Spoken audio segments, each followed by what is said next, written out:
1. Hi. I understand we are on the air.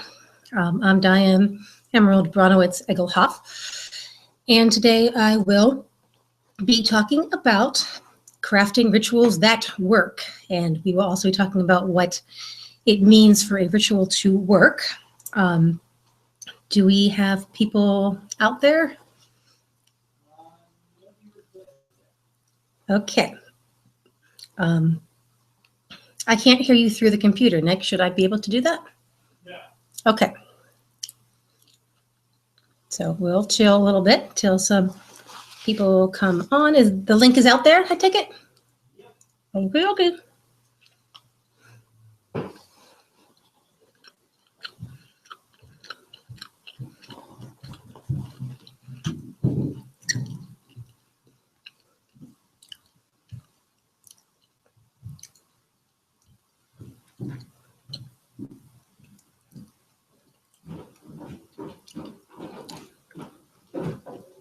Hello. So, yeah, we just have dead air, so let's talk. Language. What? Says language. I didn't use any. Anyways. Yeah, so you can probably edit all of this dead air out when we actually put this up. So I'm not going to sit here and ramble like an idiot because there's no one listening. Actually, we have 3 viewers now. We do have 3 viewers now. Yay! How do I see the Q&A box? Let me get back to that. Where can I see who is online? That's on mine. Okay. So hi, then this is Nick. This is he's my husband, Nick Egelhoff. He has been spearheading the Google Hangout technology for use with ritual, and I've done this particular workshop a couple of times at festivals, and we always say, oh, you should go to festivals. It's a great way to meet people and learn things about ADF, but obviously not everybody is able to get to an ADF festival or, able to get to very many. Sorry, we've got cats. You will probably hear them running around. So obviously not everybody's able to get to an ADF festival, and we've been trying, to get some more workshops recorded and get them up on the ADF YouTube page, but that's going a little bit slowly. And I had been talking about this workshop on a list or a Facebook group or something a while back, and someone asked if I could do it as a webinar, and I said, sure, I can certainly do that. So, and then of course being that I live with him and am familiar with the Google Hangout technology, I said, why don't we just do it as a Hangout? So that is great, and we are doing that today. So one thing I haven't been able to figure out how to do is to make it so you can see me and my slides at the same time. I'm sure there's got to be a setting in Google Hangouts, but I haven't found it. So sometimes you'll see me, but most of the time you'll see my slides. Slides are way more important than I am. So how many people do we have on now, Nicholas? 5. Okay. Well, it is 3:05, and we are going to continue with the actual workshop. First, I'll just talk a little bit about me and why I decided to do this particular workshop. I have been, of course, it's always about how long you've been doing it, right? So I have been an ADF liturgist since the early 2000s, and I've been a liturgist since 1998 in general. I have done rituals for both Wiccan groups and for Druid groups and for pagan groups who were none of the above. And one of the things I realized, I was lucky that I had really good training about how to write a ritual from scratch, from the ground up.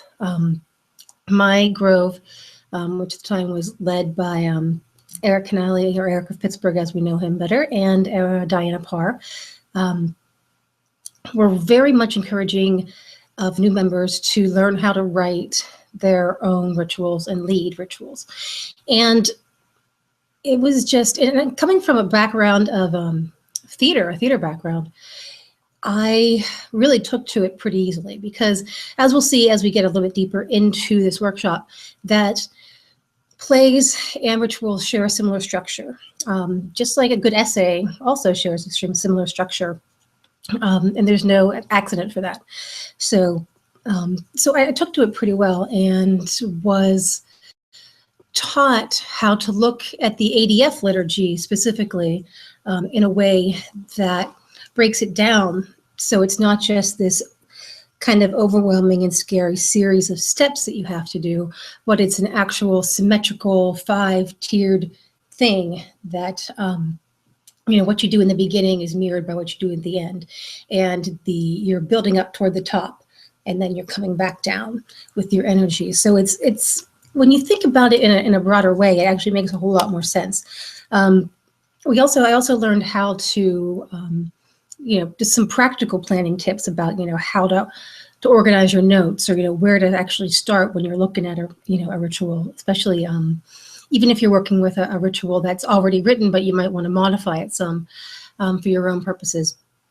And so I created a tool to help with that. And also, I just wanted to talk a little bit about, and at the end we'll talk about what I call the liturgist toolkit. I also have a degree in education, and this isn't going to be too deep into educational learning theories at all, but we're just going to skim that surface, talk about how different people are engaged by different senses or different modes of interaction. So some people, like say somebody's a really good auditory learner, they might have an easier time connecting with a ritual where there's a lot of spoken parts.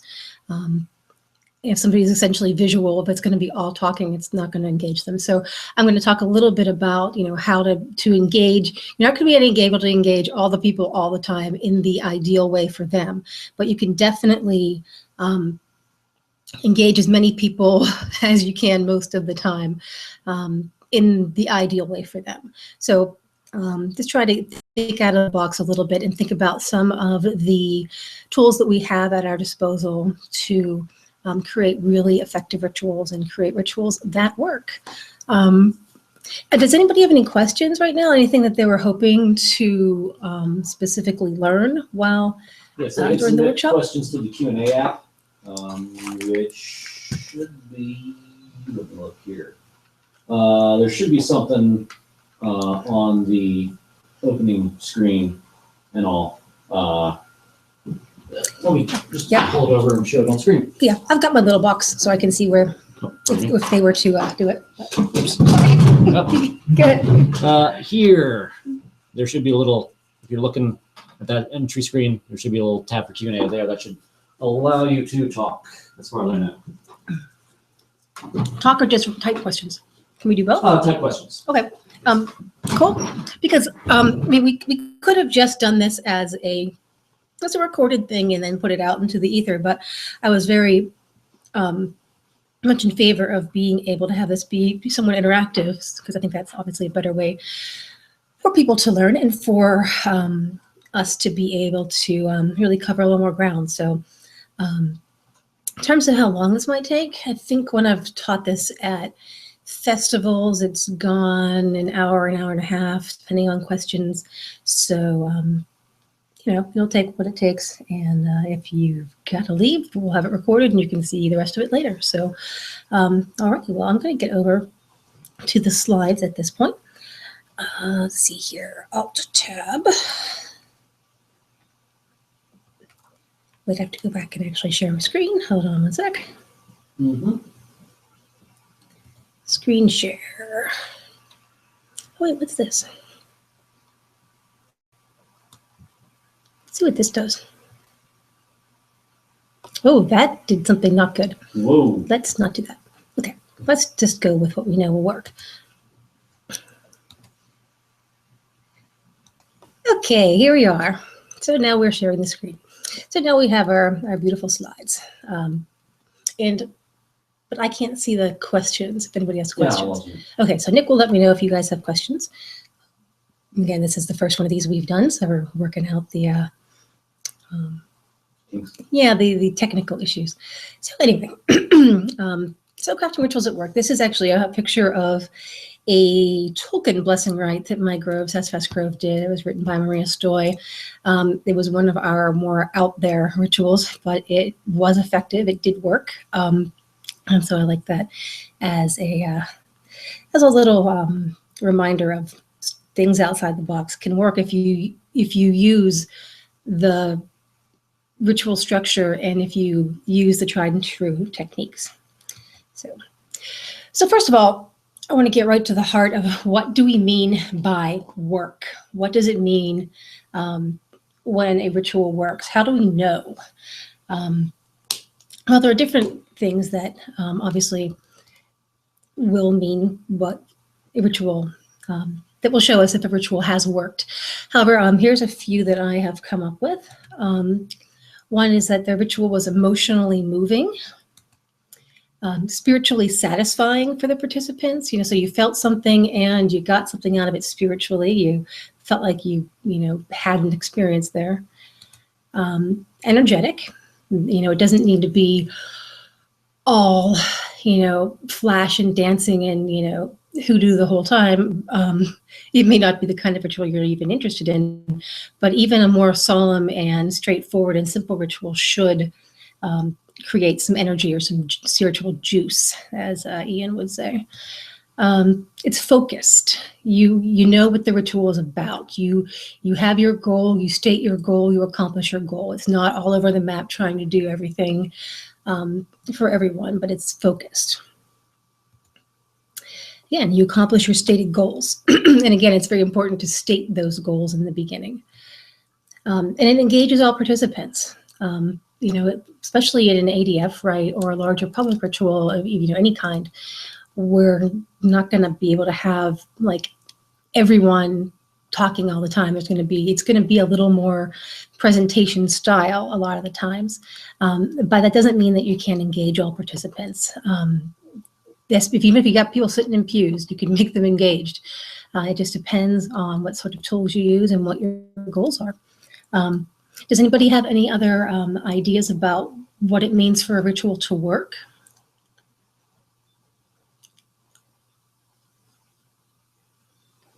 People said.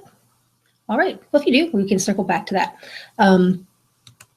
So the very first, most important part of a ritual is the statement of intent, which I'm just going to call the SOI for short. Or I may not actually use the acronym, we'll see. Your statement of intent is absolutely key. I tell a story about, I went to a planning meeting for a community group here in Pittsburgh who was putting on a series of unity rituals, based around different directions in relation to the center of the city and based around, so let me do this. So maybe we can actually look at me instead of looking at that while that's happening. Oh, nope, that didn't work. Let's try this. Sorry, I'm trying to get too technical. Here we are. So we had this this thing about these unity rituals. We would do them, 1.25 in relation to the city directionally and in a different Wiccan tradition. Like, they did one in, pagan tradition, Wiccan, and they, did some other things. And they wanted to do a Druid one. At this time, I wasn't even really Druid yet. I had gone to some ADF rituals and paid attention, so that made me the most knowledgeable Druid in the room. But the thing that really struck me is I walk in and they're all, they're talking about this ritual and, they're coming up with different ideas about things that would be cool to do, and we could do this, we could do that, and so I just kind of said, well, what is our intent? Like, that sounds neat. What are we trying to accomplish with that? And everyone kind of turned and looked at me like I had 4 heads and was like, what are you talking about? I'm like, well, they were talking about this idea of having this human maypole. Actually, this wasn't the Druid one. It was a one that was supposed to sort of help heal the rift between paganism and ceremonial magic in our city. So they wanted to do this human maypole with a Wiccan and a ceremonial magician together and bring the energy together. You know, that was cool, but no one stated that was why. You know, they just first thought that it'd be cool to have this human maypole, and I was like, well, if you want to do it, let's figure out what the intent of that would be, and then actually ended up focusing the whole ritual. That's how we got to the whole "let's heal the rift" thing. Instead of just being like, wouldn't it be cool if we did? That's fine. You know, it ended up being a silly but actually effective piece of ritual tech. But, you know, you need to have the ritual tech driven by your intent, not the other way around. And my friend always said, you know, she's like, man, it looked like you just kind of came in there and smacked everybody down. And I was like, no, I just asked what I thought was the most obvious question. So that's really where it gets down to is, your statement of intent is the most important thing when you go out to do a ritual. And we'll go back to the slides. If I can find them. Sorry, hang on a second. Here we go. So statement of intent. Am I sharing? Let me see here. Not yet. Not yet. Okay, sorry. Screen share. Okay, entire screen. That's what we wanted. Share. Why is it doing that again? Yeah, you got the intent direction. There you go. Okay, here we go. So as I said, your statement of intent is your starting point in crafting all rituals. Your statement of intent is your what, your who, your why. The statement of intent is the thesis statement of your rite. Your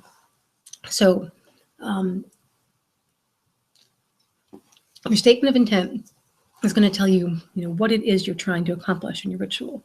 So I like to use the analogy to a thesis statement. So if you were writing an essay, this is you see from Purdue Online Writing Center.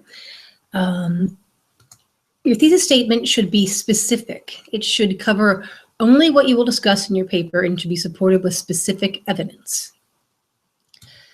The thesis statement usually appears at the end of the first paragraph of a paper. That's important for ritual purposes because your statement of intent usually occurs at the end of the first tier or the first phase of the ritual, which we'll talk about what tiers and phases are a little bit later for those who aren't familiar with that terminology. And your topic, it says your topic may change as you write, so you may need to revise your thesis statement to reflect exactly what you have discussed in the paper.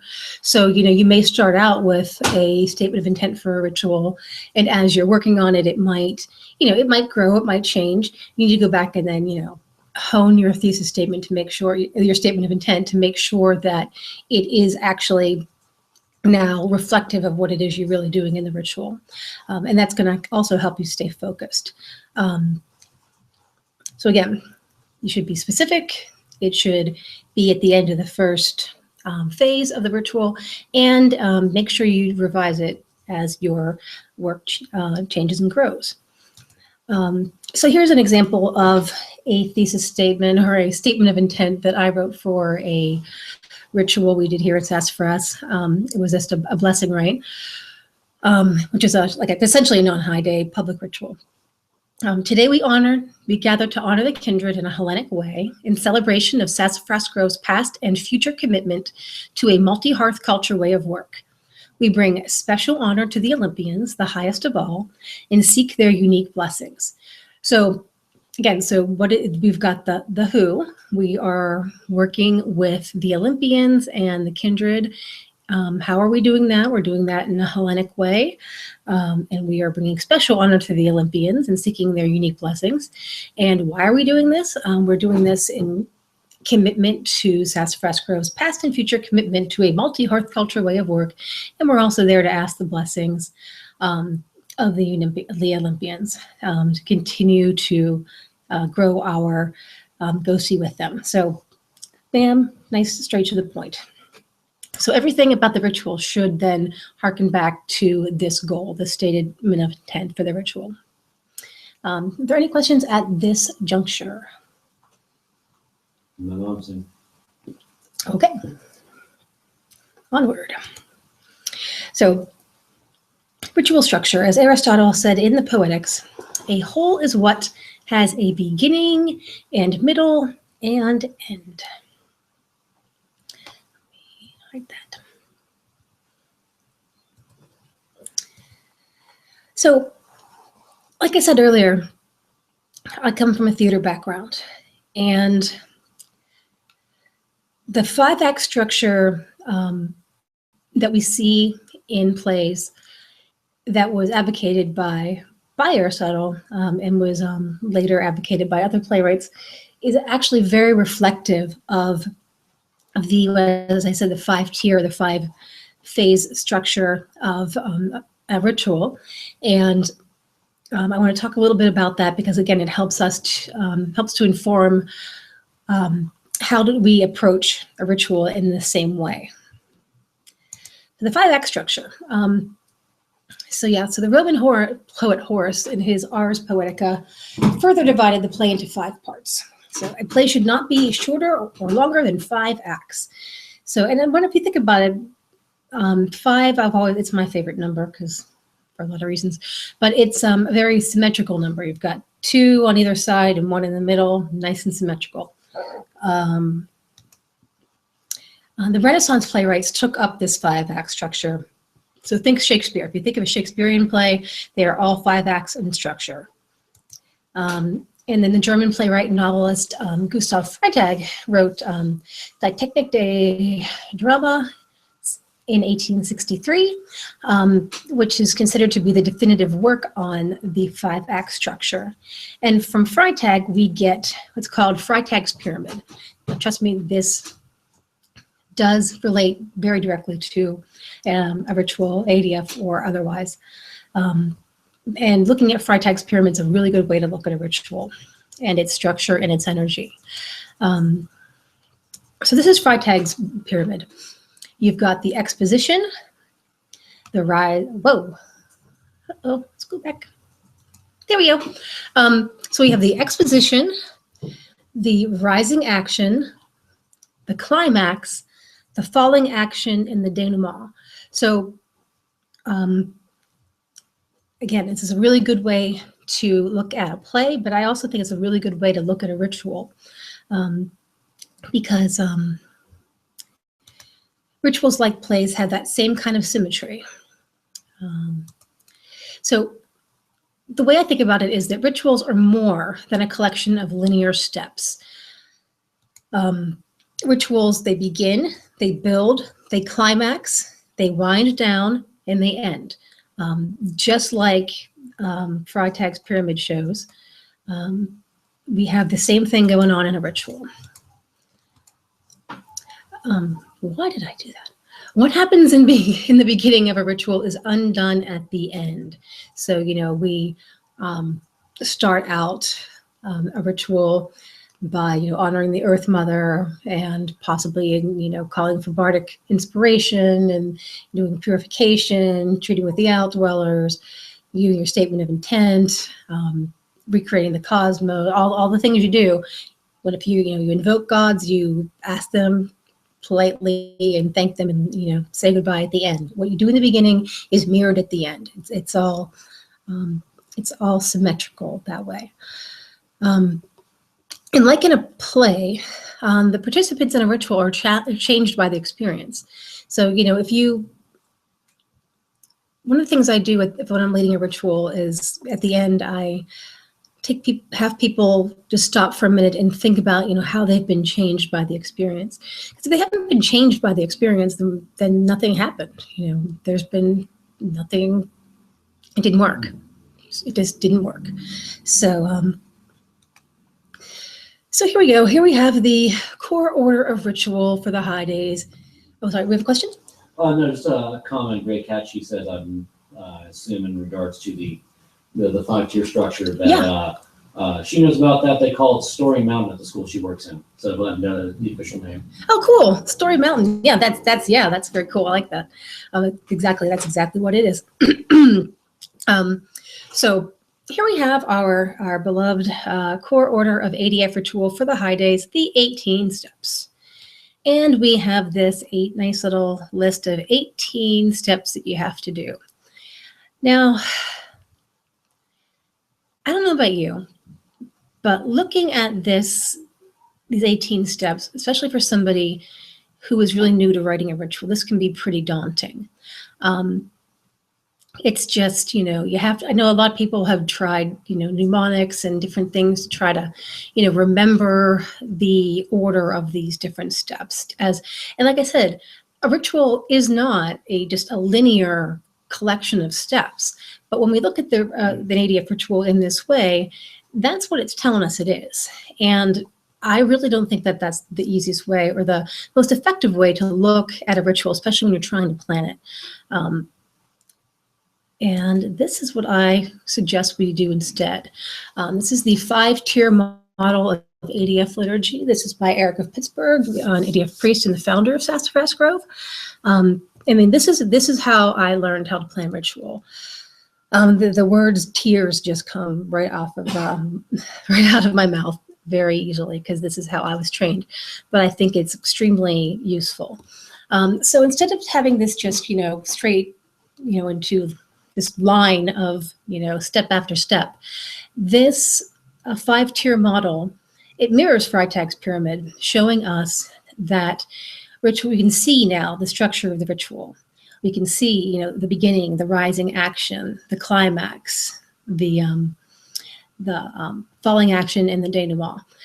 All 5 of those phases are right there in a nice and visual way to look at them. Instead of just trying to memorize, what happens next, if you break it down into the five tiers, or Isaac Bronowicz in his book, Rites of Worship, which then I guess became Neo-Pagan rites, uses the term phases of ritual. I like tier better because, again, phase just kind of seems sort of linear, but tier, it implies the building up and the taking back down. So I've always been partial to that language. So now you can see here, so instead of, just a bunch of steps, you've got tier 1, you've got initiating the rite, purification, honoring the Earth Mother, and your statement of purpose, i.e. your statement of intent. 2nd tier, recreating the cosmos, opening the gates, inviting the 3 kindred. Bam. 3rd tier, key offerings. This will commonly include, et cetera, et cetera. You've got your invocation to the beings of the occasion, prayer of sacrifice, and then you've got your omen. To me, I used to always think of the omen as the fulcrum of the rite. It's just as appropriate to think of it as the climax, just like in a play. It's that point where the whole ritual hinges. So you've got your build. Sorry, I'm making hand motions right now. You can't see, but your building up, and then you come to that point of the omen. That is the climax. That's like, okay, have our offerings been accepted, or have our, what are the kindred going to say back to us? That's when the energy of the ritual changes from building to falling, from giving to receiving. Yep. Question? 2 questions. Apparently, I believe are the same one. Okay. People are asking if there's a way to get a copy of the 5-tier model graphic thing. Oh, yes. Online. Yes, absolutely. These slides and the graphic organizer that I'm going to show you later are both going to be available to you. So yeah, everything in this presentation will be available for you to print out. And yeah, so absolutely, yes. So then you've got, phase 4, calling for the blessings, hallowing the blessings, affirming the blessings. So now, the energy is falling down, and then you are, finishing up the ritual, thanking the beings, closing the gates, thanking the Earth Mother, and closing the rite. Now, if you look at Freytag's pyramid, you can see that these parts, I keep acting like I have a laser pointer and you can see it, but I don't. But tier 4 and tier 5, actually, if you think about it, they usually, especially tier 5, takes less time than tier 1 and tier 4 takes less time than tier 2, and that's just standard. Once it takes more energy and more time to build up, and it takes less energy, you get that momentum going with things going down. So a play like a ritual is going to wrap up a little more quickly than it started. So this is just exactly, these are just the 18 steps that we just saw back here, but they are just put into a different format so we can see the ritual structure now. So this brings me to what I call the top-down approach. Give me one moment, I just need to blow my nose.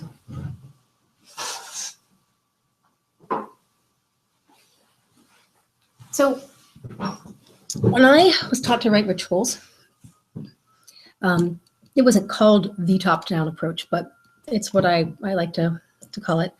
Especially when I'm trying to, label it for talking about it. We always would start with the third tier after you write our statement of intent. So of course, that's always the first thing you do, because if you don't have a statement of intent, you don't know what it is you're doing. And, you can sort of like play around with some ideas and things, and those that you might want to do something wacky like a human maypole, and you might, then figure out, why it makes sense. That's okay.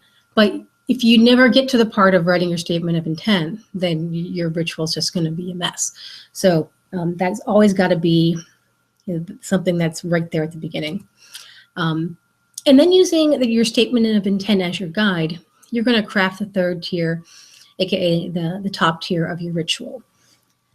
And again, we've got the what, the who, the why, and the how. So now we're talking about the how. The top tier is the climax of the rite, just like it's the climax of a play. So, So once you've got your statement of intent, that's going to be able, just like, when you're writing a paper, having that thesis statement is going to guide you for the rest of the paper.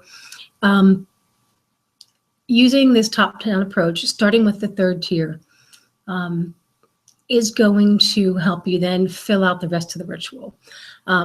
So what we would do, and what I do when I write a ritual, is, so once I've got my statement of intent, at this point, I know who my beings of the occasion are. So like with the example of that Hellenic blessing rite we used earlier, I know that, we're going to be honoring the kindred in a Hellenic way, and specifically the Olympians. So the top tier is where we're honoring the Olympians, the beings of the occasion. So that's where you're going to figure out, okay, how do I want to do that? How do I want to do, invocations to them? Do we want to sing songs to them? Are we just going to kind of have a free-for-all, make offerings to them? Are we going to do a slideshow that'll show pictures of them for the visual people? I mean, whatever it is you're going to do, you got to decide what it is you're going to do. And so once you've got that part figured out, then you can go back in and fill in the remaining tiers of your ritual. So does that make sense so far? Does anybody have any questions? It's hard, I can't see anybody nodding. Okay. So yeah, so that's where we're at so far.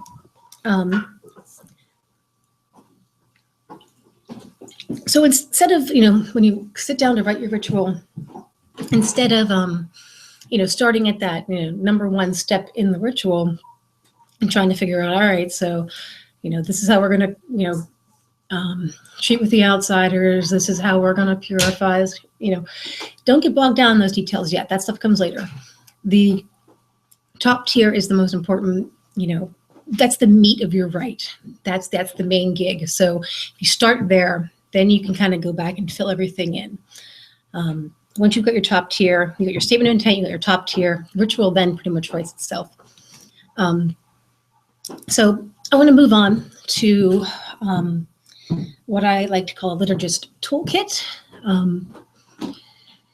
And again, in ADF, I found that we tend to use a lot of the same tools again and again. We're very much about the spoken word. We're very much about, one person getting up and talking. Some groves use more singing than other groves do. My grove is a very singy grove. But again, you have to figure out, why you're doing the things that you're doing, because, all the tools I'm going to talk about in the toolkit can help your ritual work, but it depends on how you use them. And we'll talk a little bit about some ideas for how some of these things might work. So liturgist this toolkit. So yeah, we've got many tools at our disposal to get her done. And remember, we got to remember the meaning of work. We talked about it being emotionally satisfying, spiritually fulfilling, accomplishing its stated goals, or when having it be focused. So how do we then use the tools of the craft to craft rituals that work? And one thing I want to just kind of put out there is that not everyone learns in the same way. The teachers among us know this, and there are different theories of learning, whether you ascribe to, like, say, oh God, am I blanking on his name? Gardner? Or somebody else. Not everyone learns in the same way. Not everyone is going to be engaged by the same liturgical tools. Some people might be really captivated by someone reciting a long and intricate piece of poetry. Some people's brains might just shut off. So you got to keep that in mind. So how do we then keep from going off the rails and trying to throw in like every tool under the sun to try to make sure we're reaching everyone? And diversity within focus is the key. And we'll get a little bit more into that. So these are a few of the different kinds of ways people learn. Like I said, I'm not going to get real deep into the different learning theories, but if you're interested in this stuff, there's definitely a lot more out there that you could research, or if you have, knowledge of learning styles, it's definitely something to mine for ideas in writing rituals. So you've got people who are, and again, not everybody's just one of these. Like, I'm very auditory, but I'm also kinesthetic and visual. I'm not, it's not like, I don't like to move, or, things that are shown or seen are not going to move me, but I learn best by hearing. So you've got your visual, your auditory, your verbal, kinesthetic, solitary, and social. So different tools in the toolkit sort of match up with these. So like poetry and story and prose are going to be for people who are, more auditory. Same with music. Dance and movement are going to be speaking to people who are more kinesthetic in their learning or their experience of the ritual. Dramas may be really good for people who are visual or using, props or costuming, those sorts of things. Trance journeys can be very useful for people who are a little more solitary in terms of their learning and want to be able to go in and approach the gods or the kindred, the being of the occasion one-on-one. Call and response is a really good thing for people who are more social. It helps get people engaged in the ritual. So all of these things are going to be different ways that you can get people engaged. Okay. Hi, that's us at the summer solstice one year. Okay, so again, one of the things I want to stress, and I'm going to go back to actually looking at you guys. Someone said cute picture. Oh, thank you. I'm going to go back over here and stop sharing for a second and actually look at people. Let's see. Stop sharing. And here I am. Okay. So here we go. So the liturgist toolkit. One thing I want to say is that even within the different types of tools that we have at our disposal, there are lots of different ways to use them. So take music, for example. It's a good example, I think. Music tends to be, it's one of those things that can really, move people emotionally. It can be very satisfying.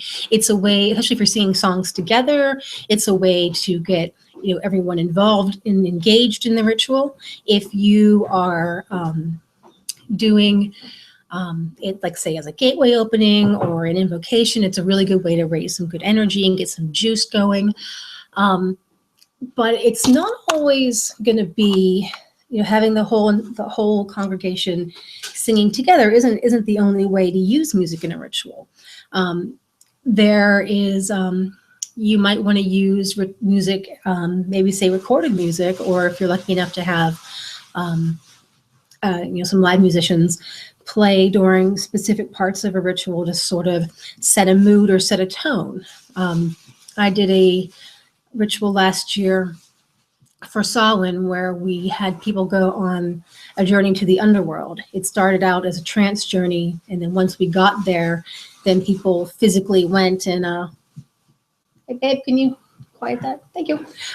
People physically went and then interacted with the king and queen of the underworld, Hades and Persephone.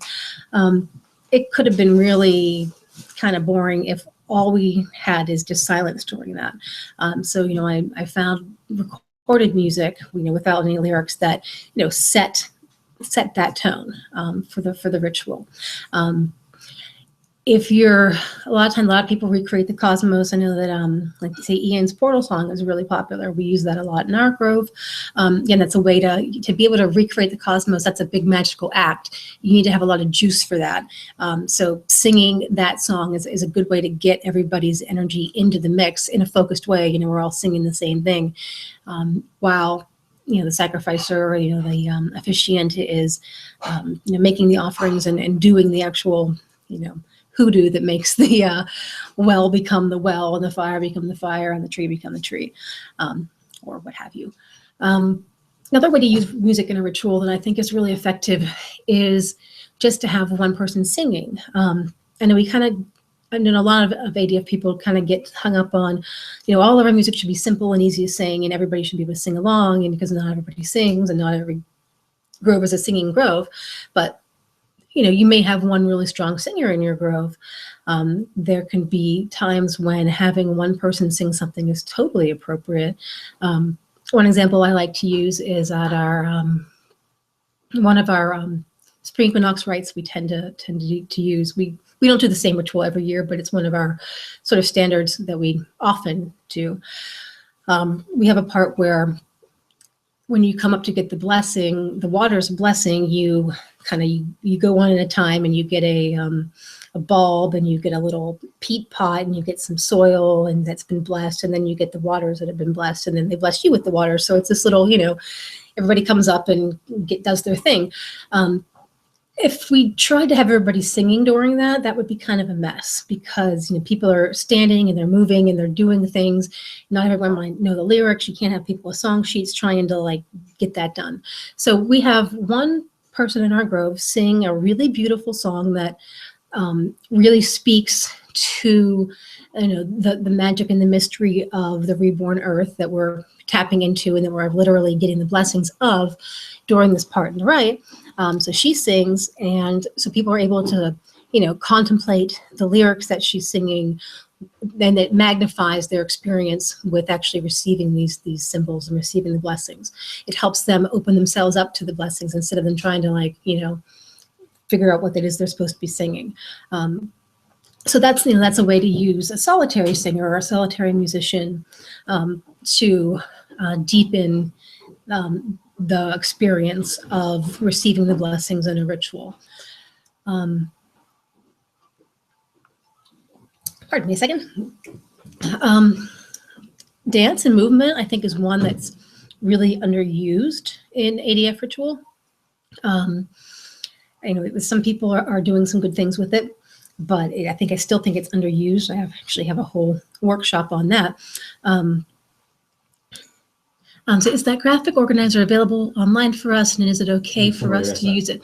So discussions. Oh yeah, absolutely. That's a new question, actually. No, that's part of. Oh, anyway, so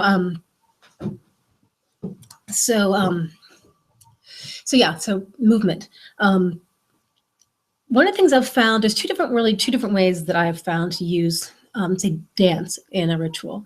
One is to have a focused and choreographed dance that you teach everybody something simple, that's done for a specific purpose.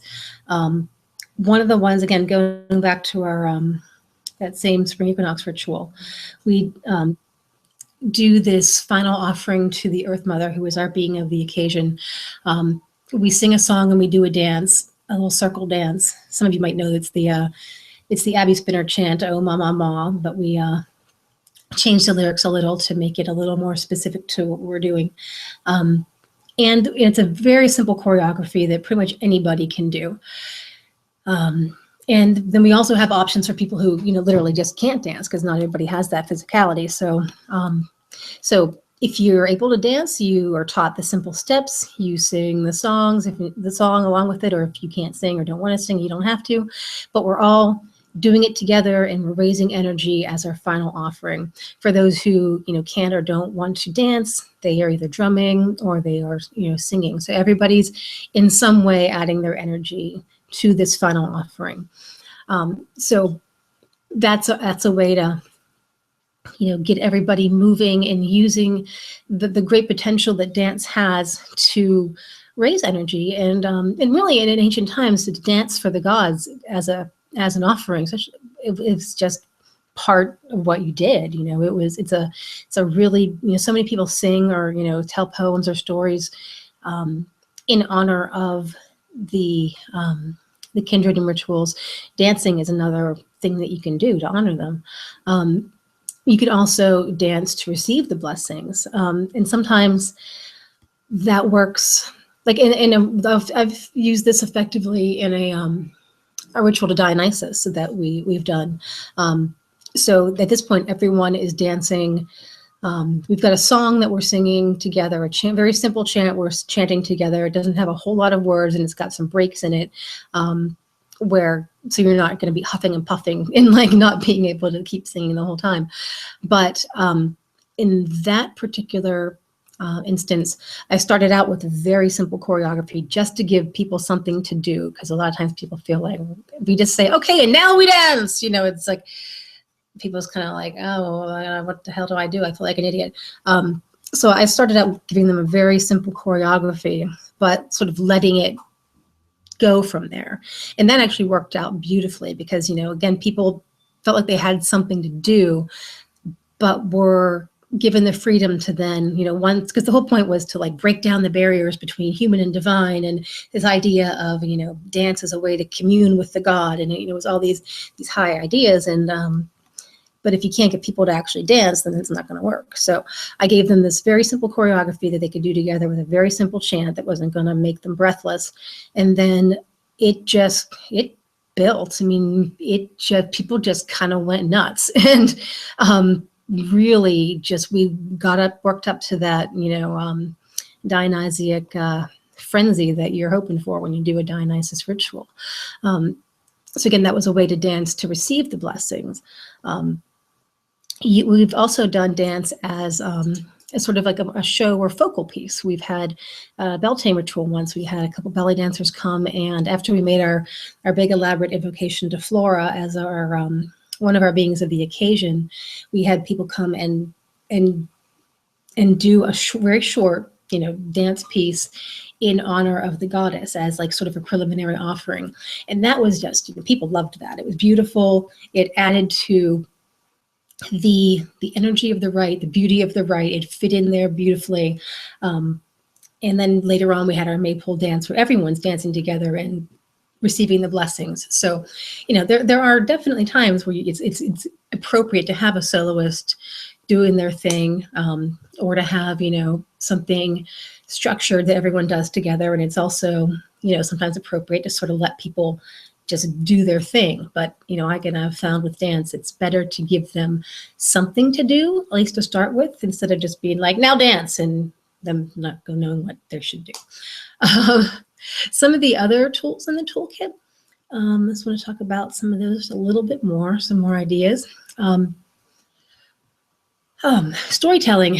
I think storytelling can be really effective in ritual. I like storytelling a lot as part of the invocation to the beings of the occasion, telling a story about them, why we're honoring them at this holiday. What is it that ties the worship of this being or these beings to this particular time of year or a particular festival can be a really potent way to get people engaged and understanding, what it is we're doing. Again, trance journey, like I talked about a little bit at the trance journeys can be really effective. There's some things to keep in mind about trance journeys. And again, you want to make sure your ritual is going to work. So if you've got, a trance journey that goes on too long and people's minds are wandering, they're no longer going to be spiritually engaged. And we want them to be spiritually engaged for our ritual to work. So you want to make sure you've got somebody leading your trance journey who's experienced doing such things or who has been practicing and who has a commanding voice and who can keep everyone together. You don't want people wandering off on a trance journey. You want to make sure that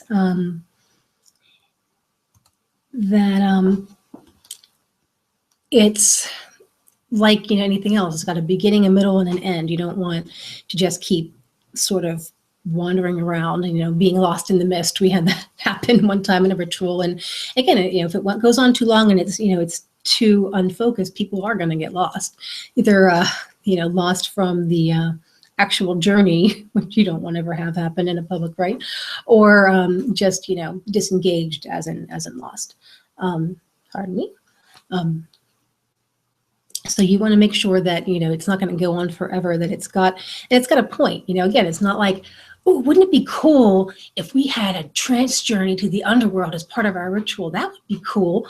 Well, yeah, it might be cool. And if you just sort of throw in a trance ritual to the trance journey to the underworld, or anywhere in your ritual, again, it's got to serve the statement of intent. It's got to serve the purpose of the ritual. In the Samhain one that I mentioned, we did it so people could. It was all about the statement of intent was encountering death to reaffirm life, and by coming in contact with and having a moment in front of Hades and Persephone, we acknowledging that we would someday die. It would help us then figure out how it is we want to be remembered after we're gone. So it was all about encountering death to reaffirm life was really the point. So we thought it would work nicely to actually take people to the underworld. We had done a version of this a few years ago where we tried to use movement, which can be really cool in a ritual if you can make it work.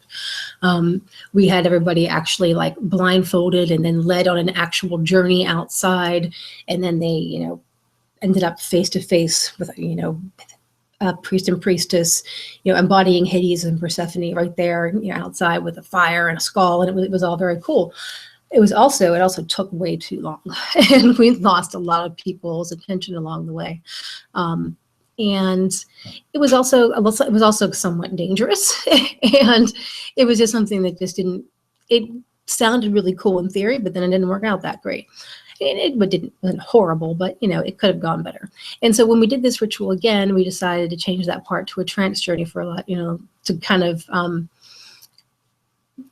not have people standing around blindfolded for so long, but still try to keep that actual moment of physical interaction, because actual getting people up out of their seats to do something can be a really just another good way to get them engaged back into the ritual. But with this trance journey, so it wasn't like we were just like, it'll be cool to do this. It's like, this is why we're doing it. We found that in this particular trance journey, it did go on a little too long. And it's good feedback to get. And that's another thing. So if we do it again, we'll probably shorten it even more. So it's always another thing. It's really important, when you're doing rituals, is that to then evaluate how they went, and that can be really, really kind of hard. Especially because when you're writing a ritual and leading a ritual, you're really putting yourself out there. It's even more than performing a work of art. It's so deep and personal, and to have anybody be like, well, that didn't work for me, or I didn't like that. That can hurt. But it's important to set ego aside and to really serve the goal of the ritual, to, make sure that you are there doing the work to honor the kindred and to help the people there worshiping with you to get the most out of the ritual as they possibly can. So to try to I was like, I didn't like hearing that, some people thought it was too long. But hey, if it's too long, then it's too long. Now, if you get 10 people say it was fine and 2 people saying, I thought it was too long, I don't like trance journeys. Well, again, that gets back to the idea that you're not always going to engage everyone all the time.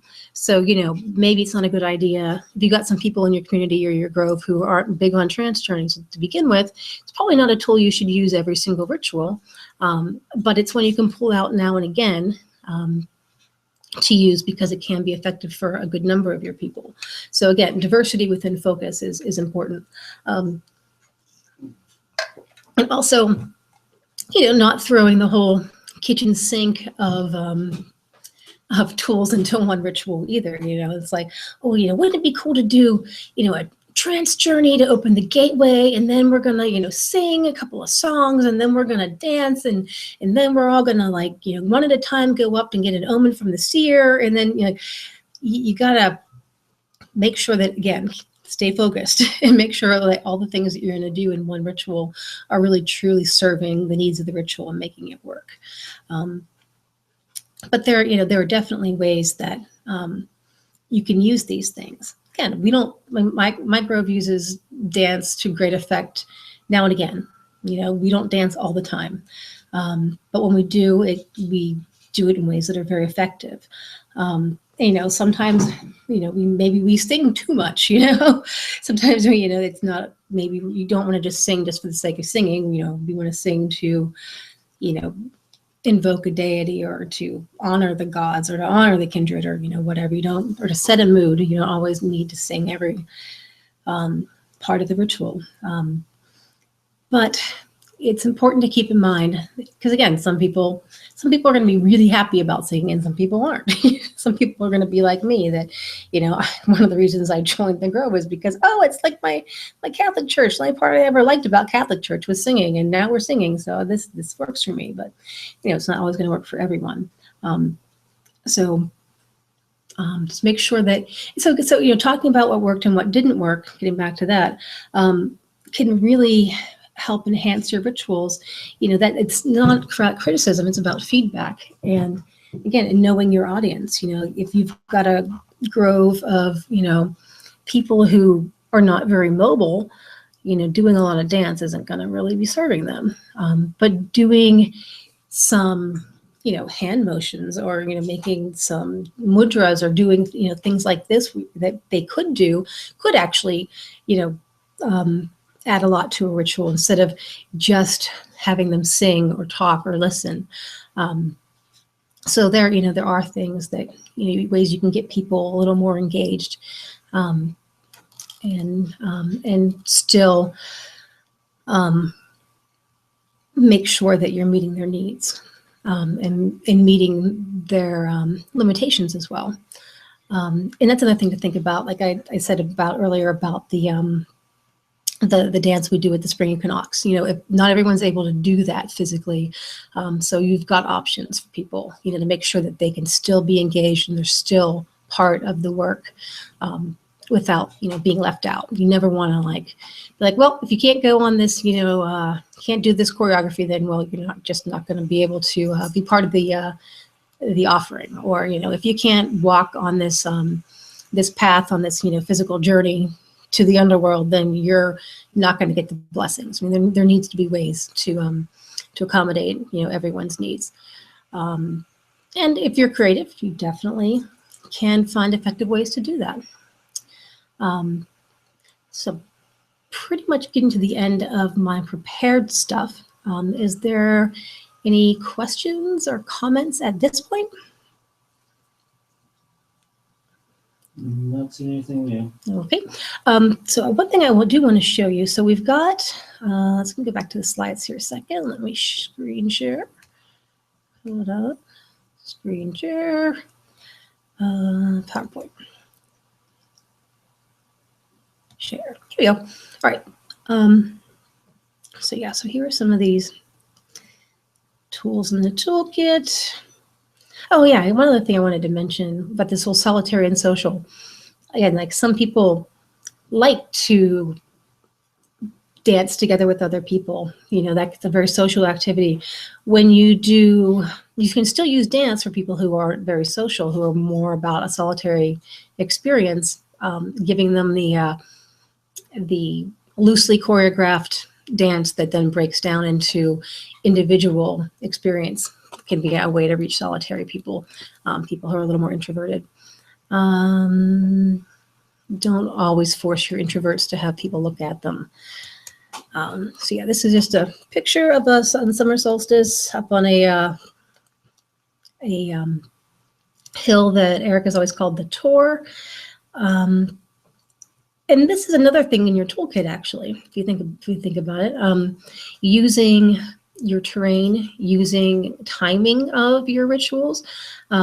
We have often found doing rituals at sunrise on the summer solstice to be incredibly moving. I mean, you can't get that juice any other way unless you get up and actually do the work of, watching the sunrise on the longest day. It's a really pretty cool thing to do. So again, it may not be something you want to try to get your grove or your community to do all the time, but the times you do it, it can be very rewarding. It's another thing in your toolkit that you can, harness the power of the moment can be incredibly powerful. Harnessing the actual moment, it goes from being, winter into spring, in your ritual can be extraordinarily powerful. For example, all right. Okay, so here we are. This here is an ADF Right graphic organizer that I created. Eric had a really great little one-page thing that he called the Dramatis Personae. And it was a good just one-pager to keep track of, who was doing what in the ritual. And I used to always try to use it as a planning tool, but it wasn't a planning tool. It just didn't work as a planning tool. So I created a planning tool. This will work. So here it is. So for people, again, people who are visual, did that come up, babe? Can you see that on your end? Let me see here. What? I mean, it's on the slide. Oh, it's on the slide. We don't see the graphic organizer. Okay, let me try this again. Let me see if I can make this happen. Hold on. Let me go back here. Screen share. Here we go. Share. Can we see it now? Yes. Okay, here we are. So here we go. I created this so you have these little boxes here, and I've got the number of the step next to them because, and I've also, said whether or not something is optional. So you can just, skip whatever it is you don't do. So here we have, everything in the first tier. So you can just sort of, this tool is really useful when if you're creating a ritual from scratch. When you're just basically at the stage where you're collecting notes and things, or, getting an idea of what it is you want to work on. So here we go. We've got our statement of intent here. We could go right here.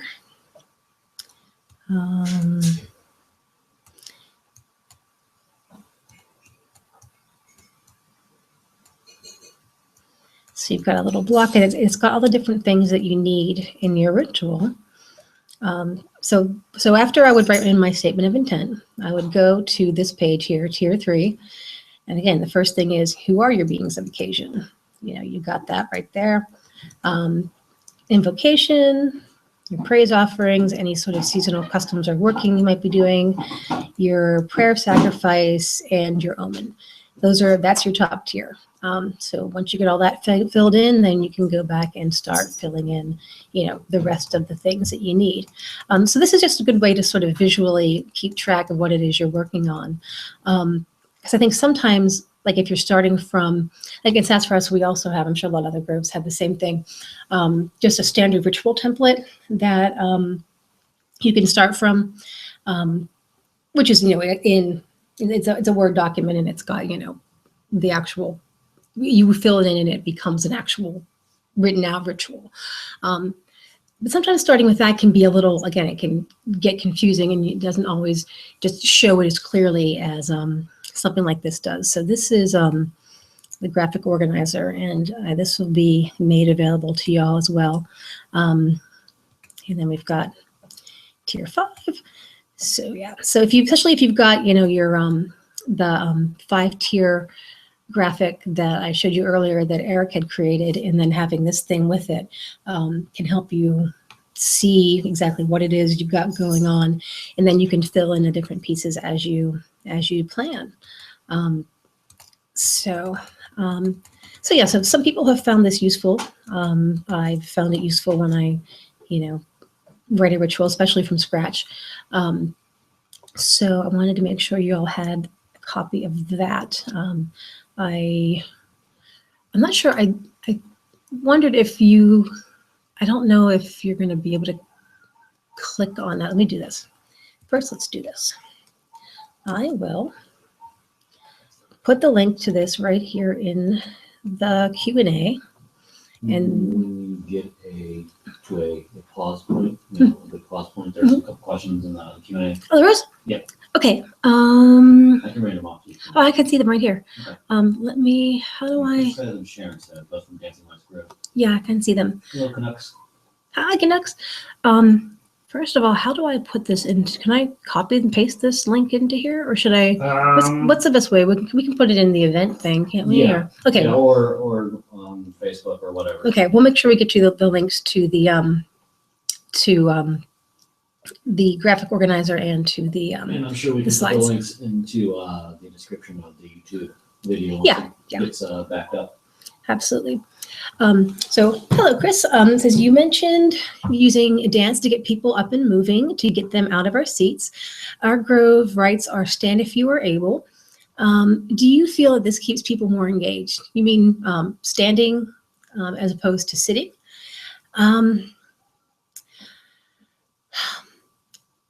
In my experience, not necessarily. We usually allow people to sit if they want to. And I think it really depends. I mean, it depends if you're going to be doing a lot of getting up and down in a ritual, it might make sense to just have everybody stand. If your ritual is going to be relatively short, or if you've got a whole lot of people in a ritual, sometimes it might make sense to have everybody standing. But I mean, whether somebody's standing or whether somebody's sitting in a seat, they're still, if they're not engaged, they're not going to be engaged. I personally don't feel like making it feel like people need to stand is typically necessary. If you found that to be something that helps people feel more engaged, then, definitely go with it. I worry sometimes that it might make people who need to sit feel a little stigmatized, or, people might get tired, and that can limit the amount of the length of a ritual. And another thing is sometimes rituals, people tend to get like, rituals, we don't want our rituals to be too long, but you can have a short and boring ritual, and you can have a long and extremely engaging ritual. The length is less important than, what it is you do with it. Sharon says, I hope that helped to answer your question. That's just in my experience. Sharon says, I'm curious about kids in ritual. Do you have experience involving children in ritual, and how would you get them involved? That's a really great question. We have had a very let me get back to stop sharing here. I can see what's going on. So our Grove has really gone back and forth with having, a good number of kids come, and then having like periods where we have no children at all. So it really depends on your Grove. If you've got a lot of kids, that's another thing you're just going to want to take into consideration when you're thinking about the kinds of tools you're going to use when you're building your ritual. And one of the things I've found with kids is that I've seen, 4 and 5-year-olds sit through long, sort of solemnish, very what we might consider adult rituals and be completely just engaged and awestruck. I mean, it happens. Some kids are not going to be interested in sitting through even the most kid-friendly thing. So the number one thing I try to tell parents when they say, can they bring their kids to rituals, like they're always welcome. And I try to tell them a little bit about what the rituals are going to be like. And, so it's really up to parents to know their kids, first and foremost, because we've got a kid in our grove. Her mom always says she's on the fast track to atheism. Her dad is literally a 3rd-generation atheist, and she just never had any interest in doing anything at ritual. We would try to find places for kids. Like one of the things we've liked to do when we're really trying to involve kids in ritual is allowing them to do things like physically make offerings. Like a lot of the kids really enjoyed going up and making the kindred offerings, or doing the purifications at the beginning, blessing people with land, sea, and sky or whatnot. Anything you can do to actually make them feel important and give them a part is a really good way to get a kid involved. But even stuff like that, she just didn't care. She'd rather be playing on the swing set while we were doing ritual, and that's okay. I think it's really important to know your kid. I mean, I'm not a parent, so this is my personal view on it. But I think it's important to know your kids and what it is that they're going to tolerate, what their attention span is, what their interest level in religion is. So what was I going to say? Just lost my train of thought. Okay, children ritual. Another way we've gotten kids specifically involved in ritual is one of our rites that we do get a lot of kids come to is our back to spring equinox ritual, because we tend to make that a big family-friendly celebration, which we're not always able to do with all of our rites. It's like we have an Easter egg hunt. We do a lot of crafts, those sorts of things. Especially if you can have the craft tie into the ritual. If you've got the kids, say making a rattle that they then use in the ritual later. If you have them contribute to an offering that then they're gonna that will be given on behalf of the community in the ritual that they can, bring up and actually give to the gods. It's one way to get them involved. We have done, one year we did a puppet show before the ritual. It was, we were doing a ritual to Aduna, and we had a puppet show that explain the story of Aduna and the apples and being kidnapped by the giants and the whole thing. And, that really got the kids engaged in the beginning, before the ritual started. And then they were a lot more willing to then, kind of sit through the rite, because at that point, then they had an idea of what was going on. In the ritual we did last year, we put the puppet show as the main sacrifice. So, that was a lot of fun, and that was fun for the adults too, to have that as part of, your key offering. And again, that was a way that we got the kids to, be involved and stay involved. But yeah, a lot of kids are very kinesthetic and really want experiences. So, and they want to feel important. So having them help is definitely a way to do that, and knowing your kid, and sometimes with us again, since we never know, we don't have that many kids in the grove who we know are going to be there, or the ones we've had have kind of grown up and now they just, they're 15 and 16 and they come and participate more like adults. So, knowing, again, know your grove, know if you've got kids who are coming, talk to the parents about what it is their level of interest is, and give them things to do that make them feel involved and feel important in the ritual, and don't force them to sit through something that they're gonna find boring, because some kids are just, here's the thing. When I was in Catholic church, I'm 2.5 years older than my sister. So it's not a big age difference. I would be sitting there, paying attention and singing all the songs, and my sister would be sitting on the floor playing in my mom's purse. Today, I run a Druid grove, and my sister is an agnostic and doesn't give a crap about religion. Religion is not important in the lives of all people.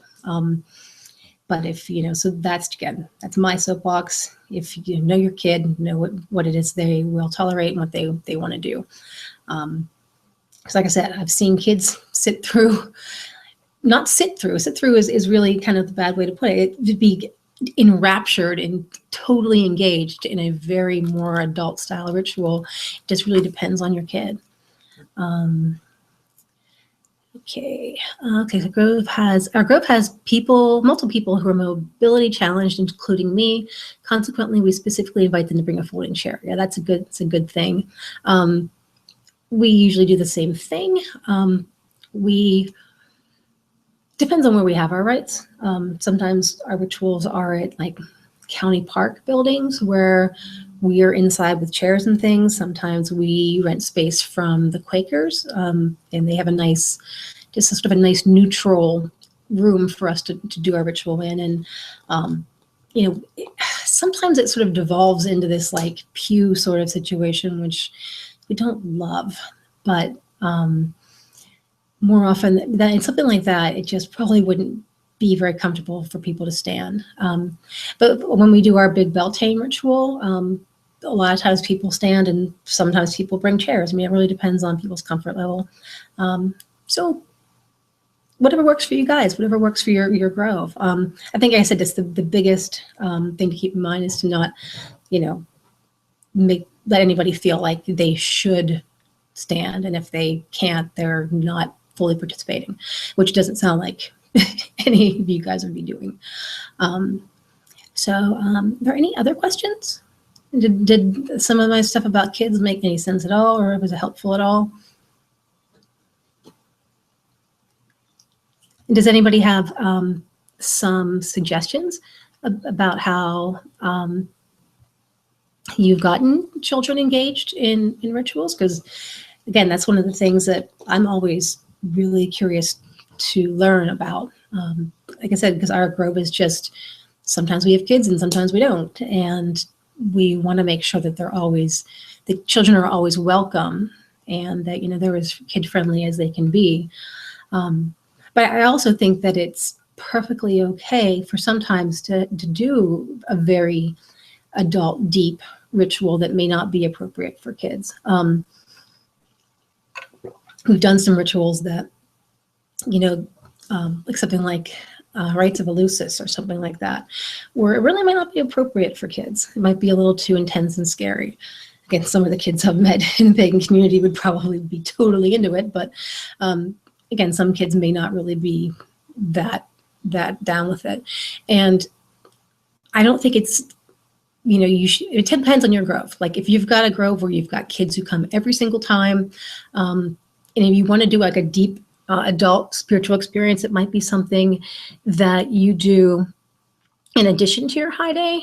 But in a grove like ours, for us to occasionally do something that's, very adult and not very kid friendly, it seems to be pretty okay. It just, it would not be the kind of thing we would want to do all the time, because we do want our rituals to be family friendly and open, to our community as much as possible.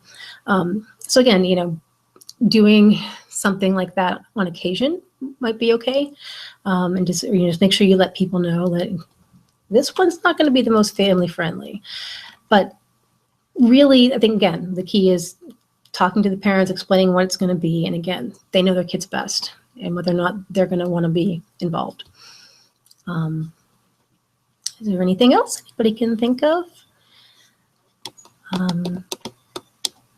Okay, well, I think we're going to wrap up. Oh, no, we have a preteen who is very into helping with offerings and generally being very involved. That's awesome. That's really awesome. I love seeing that. And it's cute. One of our members has a lot of grandkids, and they always go up together like to make their offerings.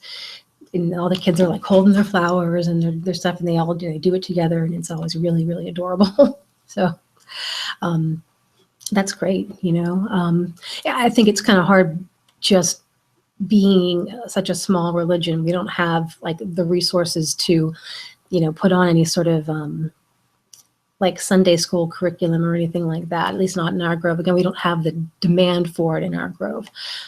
It would be one of those things that I hope that as ADF particularly, and the pagan community in general continues to grow, that we see more and more of. So that's where I'm at on that. Well, I think it's almost been about an hour and a half, so I think I'm going to wrap up. Like I said, I am definitely going to make sure that you get links to the graphic organizer and to all the slides, which includes the 5-tier model. And I certainly hope that this was helpful and gave you some different ways of thinking about how to approach writing a ritual, thinking about what makes a ritual work, and thinking about some different tools you can use to help keep all of your members engaged most of the time.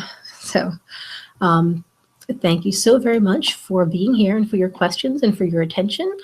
And if there's nothing else, I guess I'm going to sign off.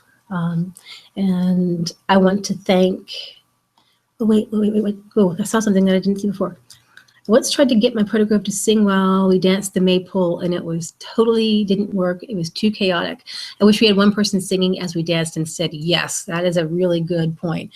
Trying to get people to sing and dance at the same time can be a nightmare. We have, over the years in our grove, pretty much devolved into having just singers and everybody else, other people dancing.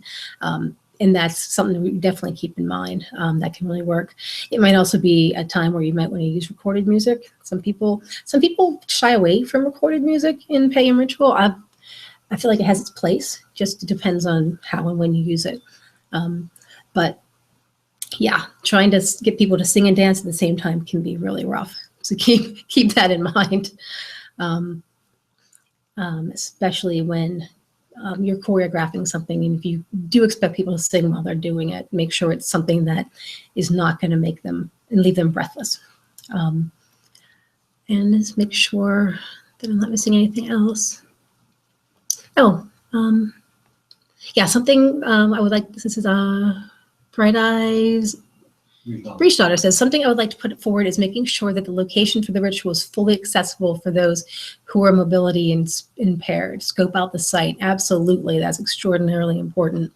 Making sure that it's accessible is just essential. I mean, it should just, I feel like it shouldn't have to be said, but I think sometimes it needs to be said, make sure that if we're serving the community, we should be serving our entire community. And, if you're having your ritual in some backwoods somewhere where people can't get to it, you're not serving your community. And so that's really important. So thank you so much for bringing that up. And I think I just mentioned to make sure there's nothing else I missed.